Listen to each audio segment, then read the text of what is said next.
Welcome back to Panda's Nightmares. Tonight's video is all about the scariest things people have ever seen or heard, those bone-chilling moments that stay burned into your memory long after they're over. From shadowy figures in the corner of a room to sounds that defy explanation, these real-life stories will leave you double-checking your locks before bed. And hey, if you have a scary story of your own, I want to hear it. Send it to hello@pandasdream.org and you just might hear it featured in a future video. Now, let's step into the dark. Story 1. A group of friends was staying at this remote cabin that one of my friend's cousins owned.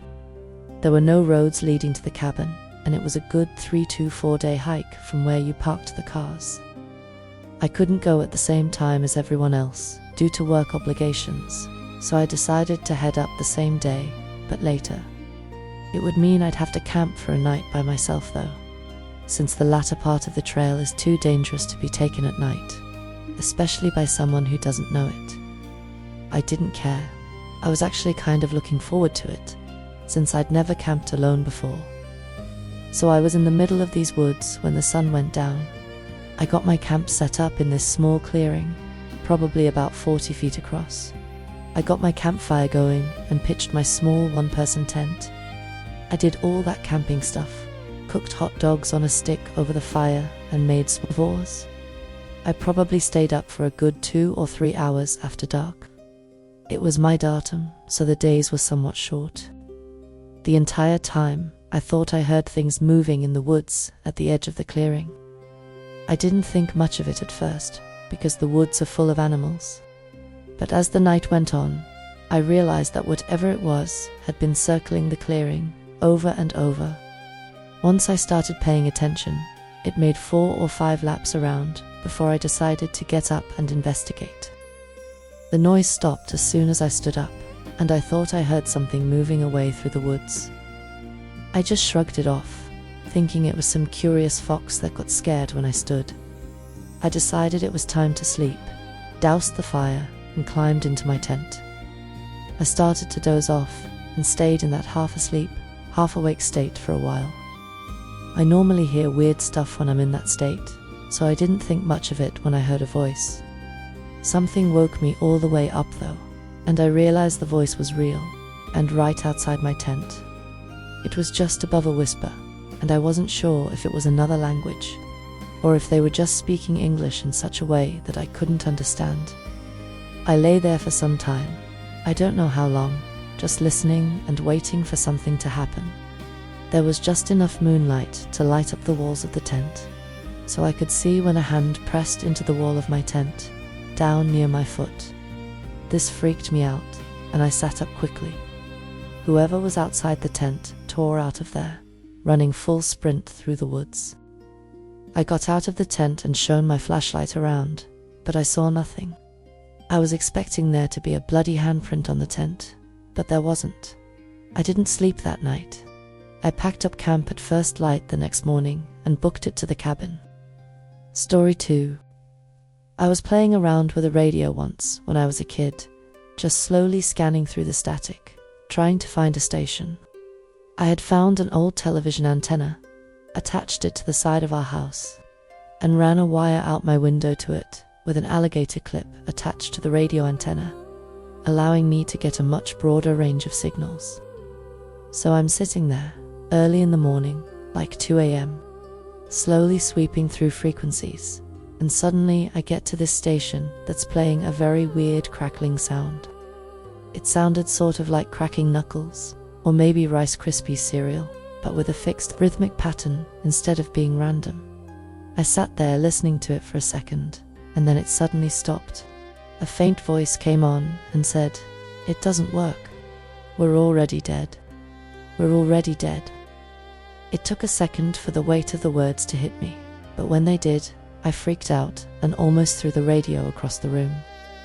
I'm pretty sure it was just someone messing around with a radio transmitter, but damn, it scared the hell out of me at the time.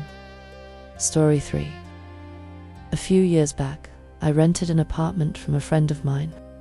He had recently bought it and had it completely renovated. He put it up for sale but couldn't find a buyer, so I offered to rent it in the meantime. After moving in, I realized there was something wrong with the lady next door. She was about 45, but looked much older. She would sit up all night listening to Christian radio shows and talking loudly to someone. It got to the point where I couldn't sleep, so I went over to her place and asked her to keep it down. She opened her door, and I got a quick peek inside. Her walls had crosses painted on them in different colors, and words like Jesus and angels were scribbled everywhere. The windows were painted black, letting no light in at all. It was damp, with yellow-stained 50-year-old carpets, dog feces, and cockroaches everywhere. But no dog. I asked her to please keep it down. She just looked at me and shut the door. Then she turned the radio up even louder. The next night, I had my girlfriend staying over. I woke up in the middle of the night and saw the shadow of a person next to the bed, looking at us sleeping. I thought I was hallucinating, as I sometimes do in the dark when I'm sleepy, but then the shadow started talking. It was my neighbor, and she was holding something in her hand. She had broken in during the night, and who knows how long she had been standing there. "You should lock your door at night," she said, and then walked out. The next morning, I heard someone making strange noises below my bedroom window. It was my neighbor, talking to herself in tongues. She had a plastic bag in her hand, with her rotting dead dog inside.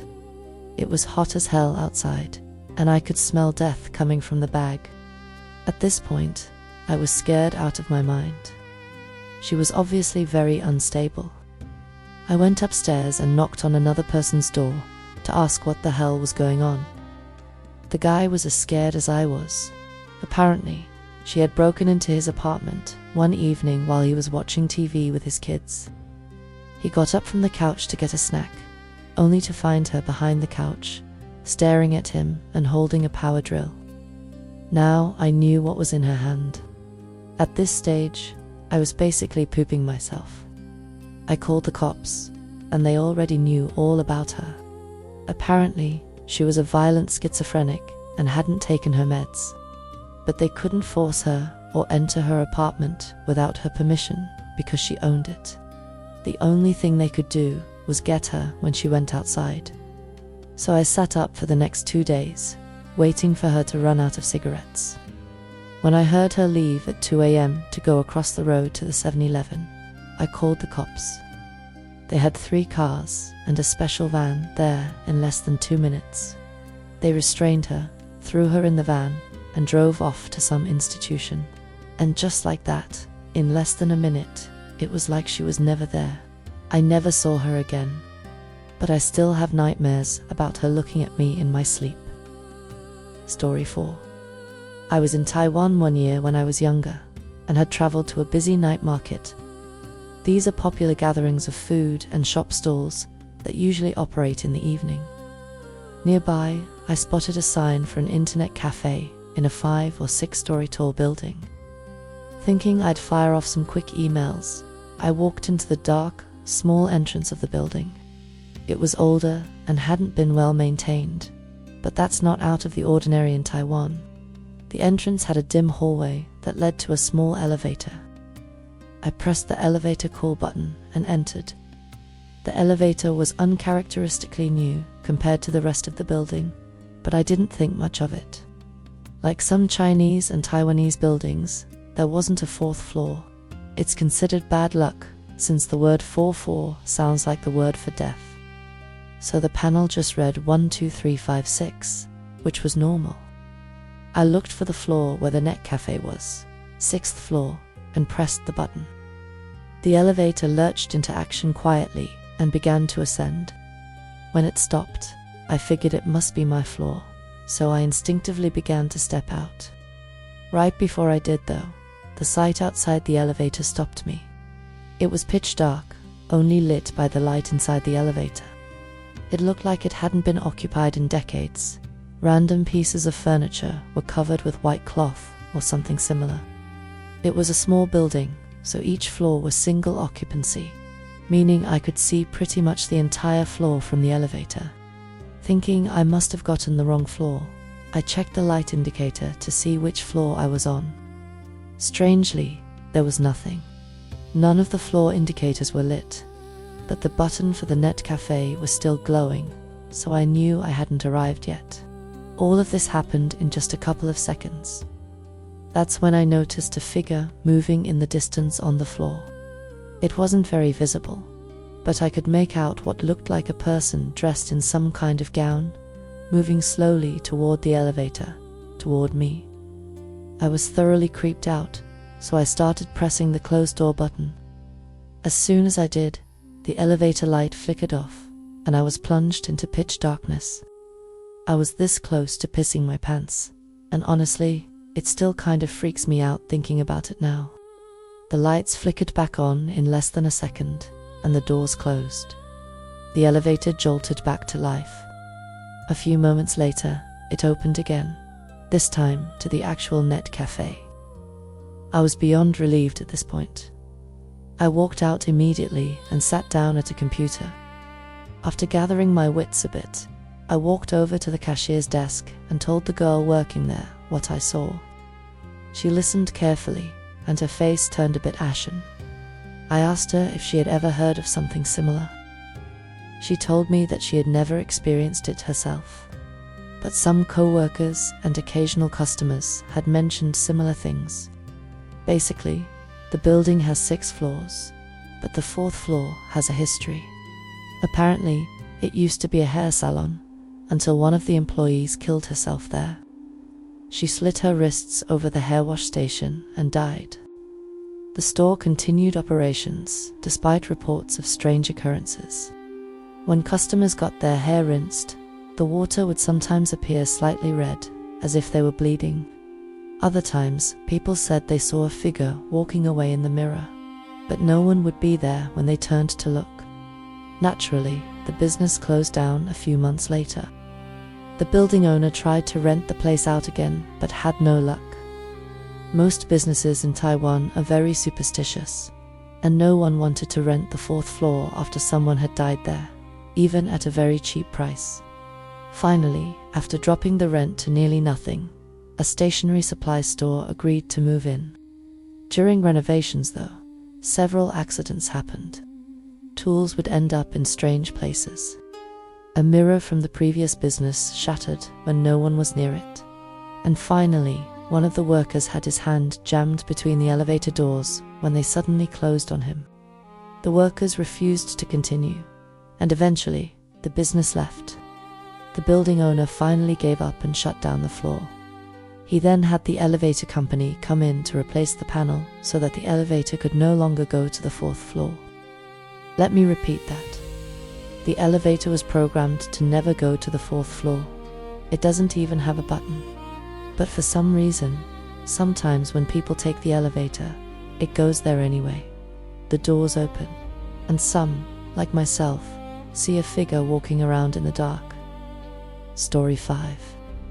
I'm an EMT, and I have a ton of these kinds of stories, but this one stands out the most. Warning, NSFW language ahead.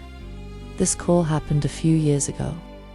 Our ambulance was dispatched to a residence for a male with leg pain. My partner and I walked in, and seated in a recliner was an older African-American man with a cast on his left leg.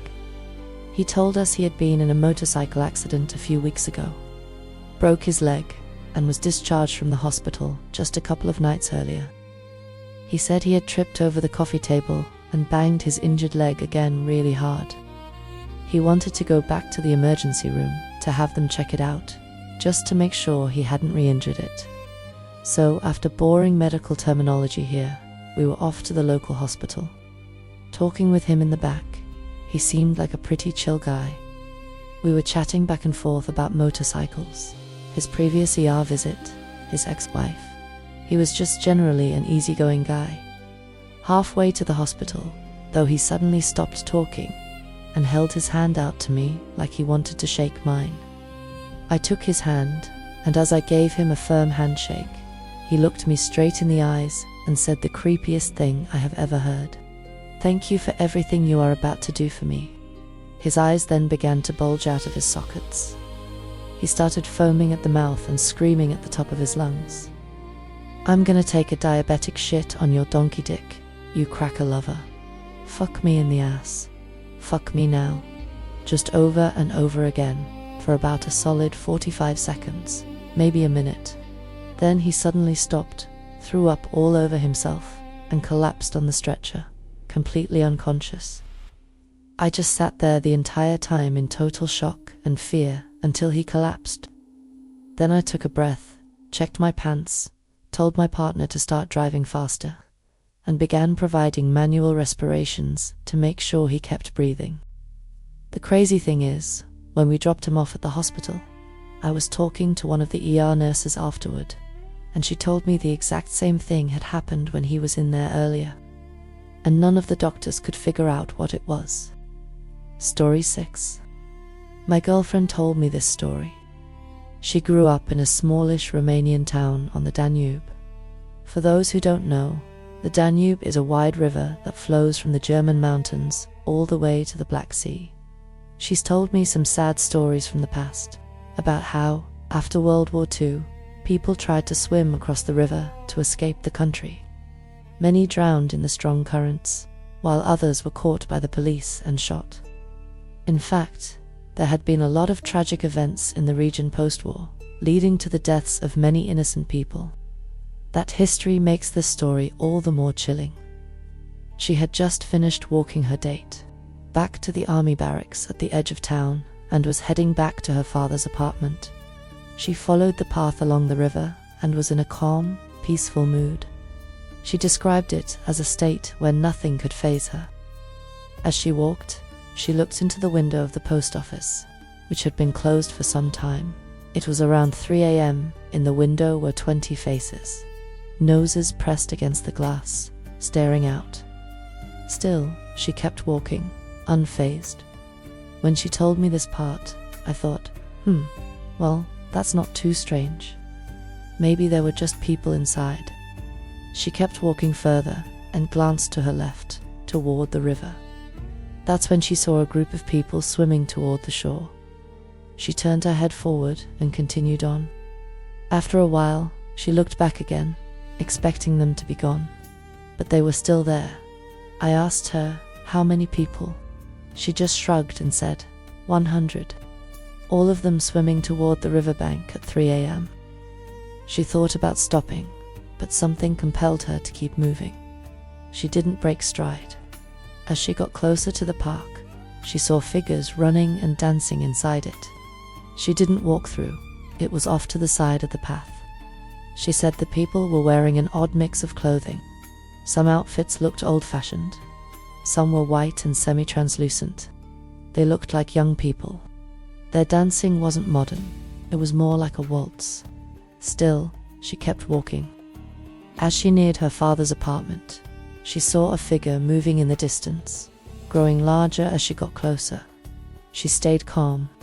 She wouldn't have to pass him since her turn-off was just before where he stood. But as she approached, she got a better look.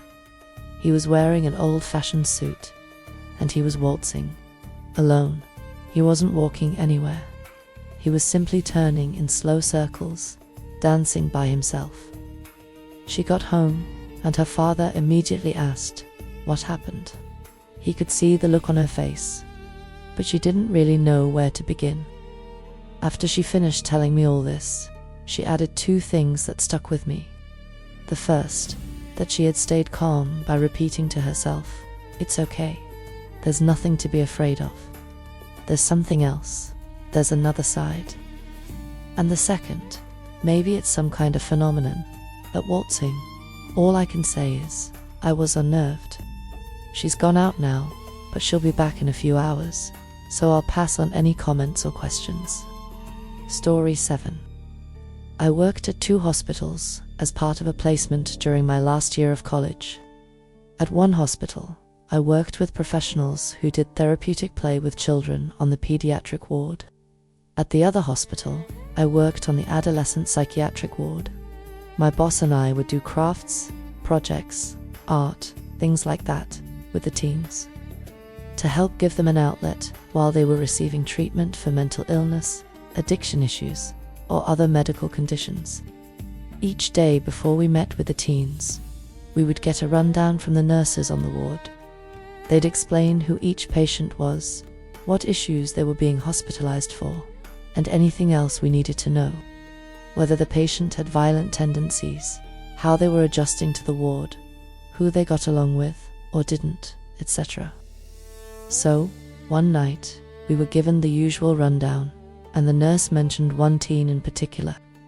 This girl, I'll call her Sally, obviously not her real name, had suddenly stopped talking one day and began acting very out of character.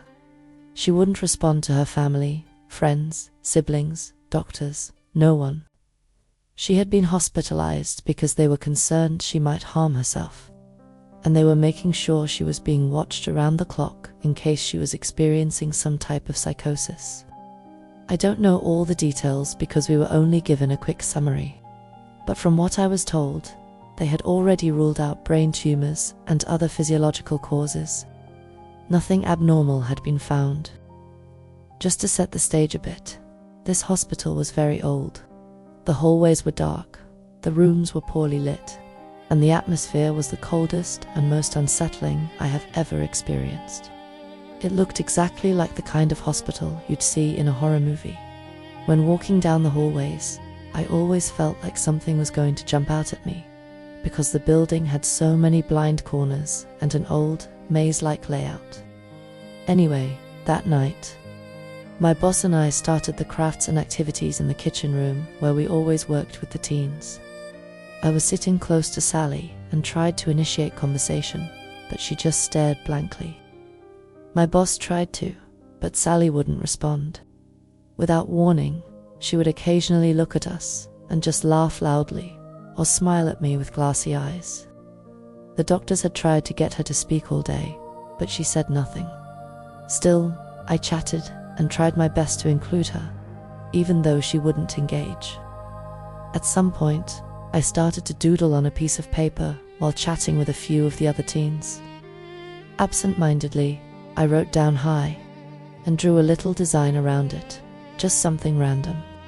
Almost immediately after I wrote it, Sally picked up a pencil and wrote "hello." I was shocked, to say the least. I was the first person in days who had gotten her to communicate. Not knowing if it would work again, I wrote, "How are you?" And she actually wrote an answer. I was blown away. After Sally and I exchanged a few written messages, my boss noticed what was going on. She quietly kept the other teens busy and nodded for me to keep going. Within minutes, Sally and I had filled nearly a page with written conversation. She was writing back and forth with no trouble at all. I couldn't believe it was happening. I was getting all this information from a girl everyone believed was unreachable. We talked through writing for what felt like hours, but was probably about 1 hour. While asking her how she felt about being in the ward, she wrote that she was scared. I gently pressed her a bit, trying to see why. Was it being in a strange place? Was she missing her family? But what she wrote next chilled me to my core. She said she was scared because she saw people in the room with us. Now, obviously, there were people in the room with us, other teens, staff, but I asked her why the people she saw scared her. She simply wrote, "They are dead. I swear to you." When I read that, it felt like my stomach hit the floor. I looked up from the paper, and Sally was staring at me. Then, without saying a word, she slowly turned her head and stared at the door. There was no one there. Well, no one I could see.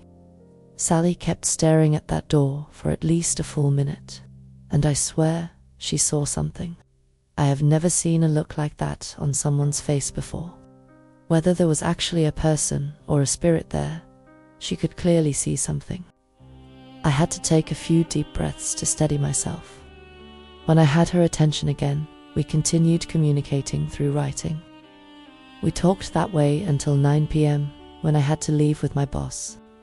I thanked Sally for speaking with me, and she seemed more aware when I said goodbye. She still wasn't speaking out loud, but I knew the doctors were going to follow up.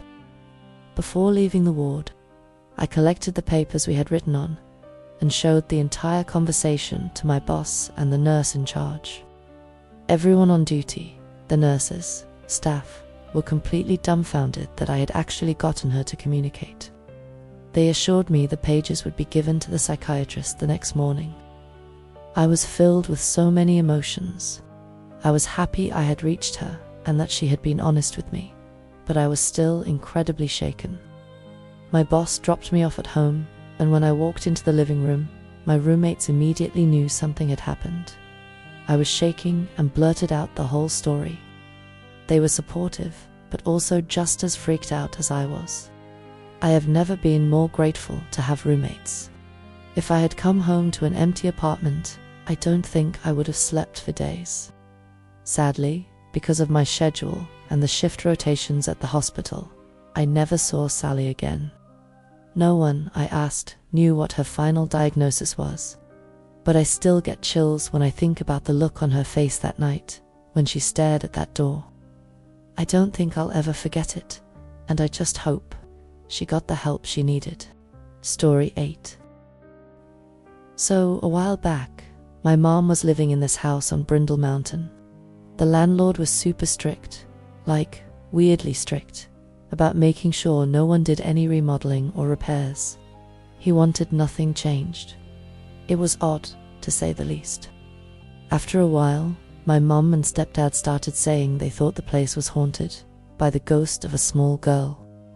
They said sometimes they would see the shadow of a little girl walking from room to room, or they'd hear the sound of playing coming from the back of the house when no one was back there, and sometimes it sounded like a small child was sobbing, but they could never tell where it was coming from. Me, being an atheist at the time, kind of blew it off. I was like, yeah, right, haha. Anyway, this was around the time when things were falling apart with me and my now ex-wife.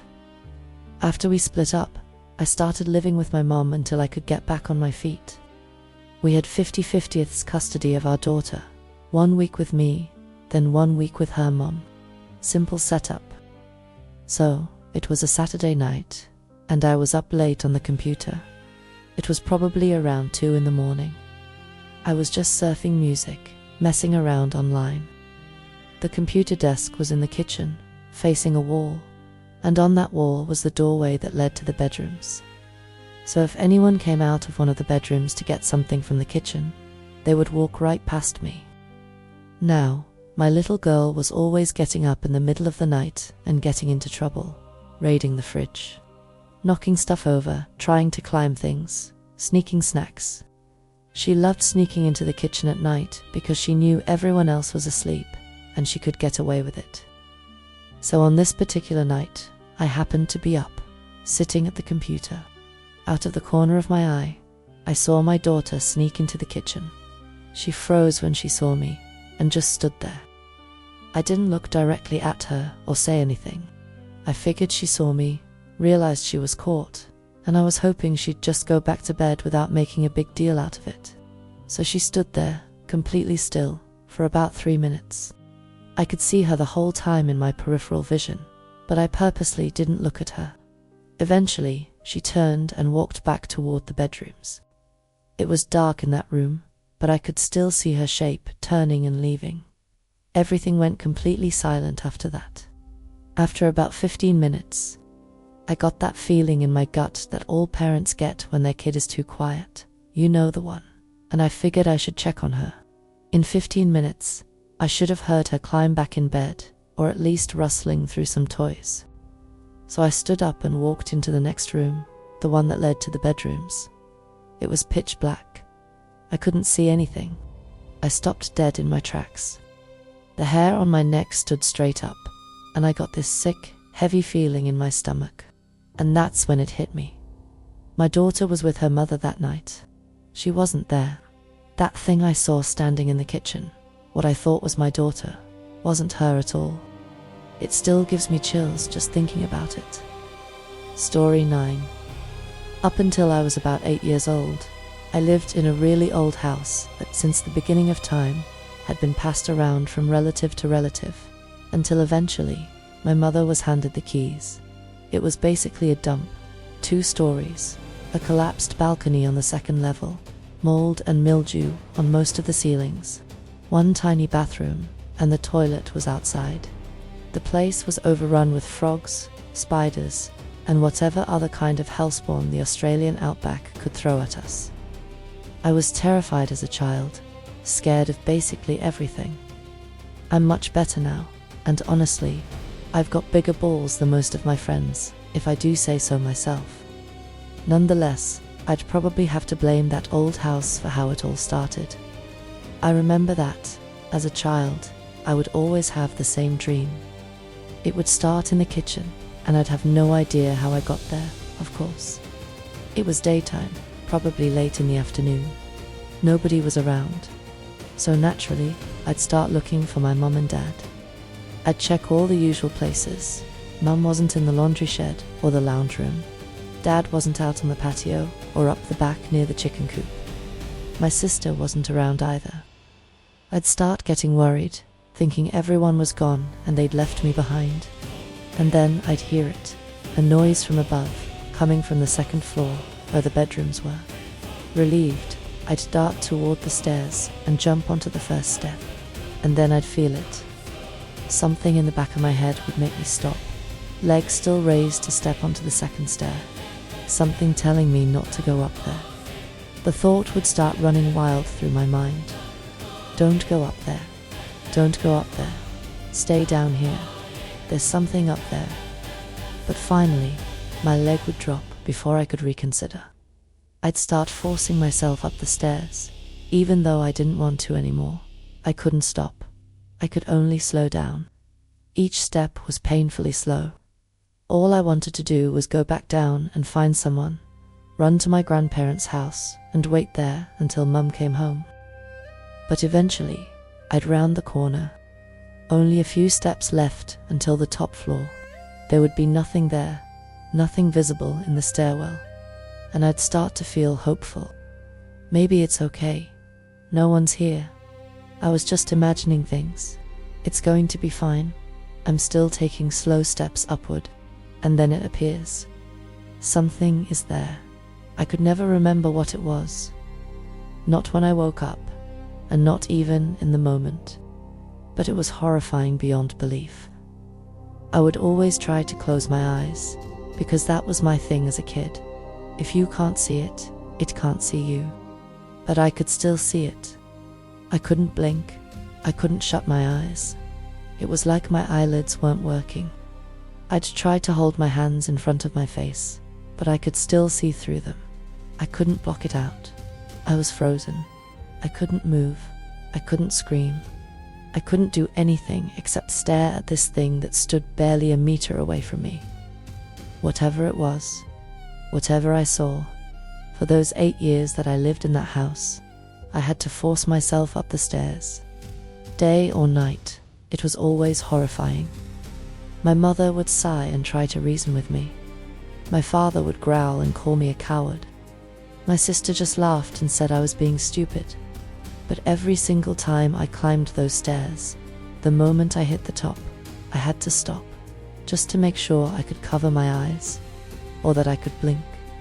And of course, the worst part, it was always in the dream when I'd wave my hand in front of my face, and it wouldn't work when I'd try to blink, and my eyes wouldn't close, and that's when I'd realize I'm dreaming. Story 10. Growing up, I lived in the middle of the woods.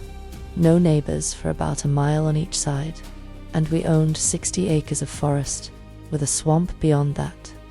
So basically, I lived in the middle of nowhere. One summer, when I was about 14, I was out in the woods playing with my dog, Max. I'm an only child, and both of my parents were out of town that weekend. While throwing Max's ball, I kept feeling something bump my elbow. I'd go to toss the ball, and the bump would make me throw it almost straight up. I assumed it was just me hitting my elbow on a branch or something, so I ignored it. But after the 4th or 5th time it happened, I thought, well, this sucks. I'll just head home. As I walked back, I felt uneasy. But I figured I was just freaking myself out. It was probably just my imagination. We were alone in the woods, after all. About an hour later, Max and I were at home on the couch when the garage door opened. Max started barking, and I jumped up to go let my mum or dad in, even though they were home way earlier than expected. I peered through the peephole and saw the door was still shut. No one was in the garage. Trying to calm Max down, I slowly opened the door and called out for my dad. Nothing. No response at all. I went out and checked the door. It was still locked. Okay, sure. Weird. But, oh well. Max had heard it too, so at least I knew I wasn't crazy. About 20 minutes later, I heard the door open again, and this time Max started growling, really growling. I tried to calm him down again, and just told myself it was the wind or something. Even though, at this point, my heart was pounding. Then I heard footsteps come up the stairs. I thought, oh geez, Dad really is home this time, and jumped up to let him in. I could hear the door handle jiggling, so I ran to open it. I looked through the peephole, and even though my hand was loosely around the moving door handle, there was no one on the other side. Terrified, I went back to the couch, turned on every single light in the house, and sat there shaking while Max growled beside me. About an hour later, I was starting to calm down, even though I was still on edge. Then I heard the door handle jiggle again. I looked, and this time it was just Max. He needed to go outside, and the only way outside was through the garage. Fantastic. I sprinted with him to the kennel, and while standing there in the dark, I got this weird idea to start asking questions, just to make myself feel better. I knew whatever was out there wouldn't answer, so I figured, why not? As I stood there thinking about what to say, my eyes drifted to the huge, heavy oak door of the kennel. It was always left open because it was too heavy for me to move eyes. I said out loud, okay, ghost. If you're real, you'll shut this heavy door. Nothing. A full minute went by. Still nothing. Max kept sniffing around. I turned to yell at him to hurry up, and behind me I heard click. I whipped around and saw the giant door had swung shut and latched. Okay, ... Clearly, it was just the wind. It wasn't even that windy, but it had to be the wind, right? So I kept going. Okay, ghost. That was the wind. If you're really real, you'll open this massive door back up. Nothing. I relaxed a bit, then squatted down with my head on my knees, feeling ridiculous for being so scared. And then, click-clack. The door was now wide open. Max was finally done, and we booked it back into the house and locked every door. For the next 4 hours, I kept hearing footsteps on the stairs and the door handle jiggling. Every few minutes, until finally, around 11 p.m., my dad walked in and yelled at me for wasting electricity. I never told him, or my mum, what happened.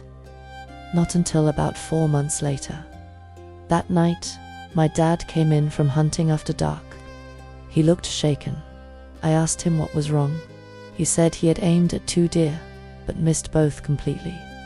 He said it felt like something kept hitting his elbow, making him shoot way above the target.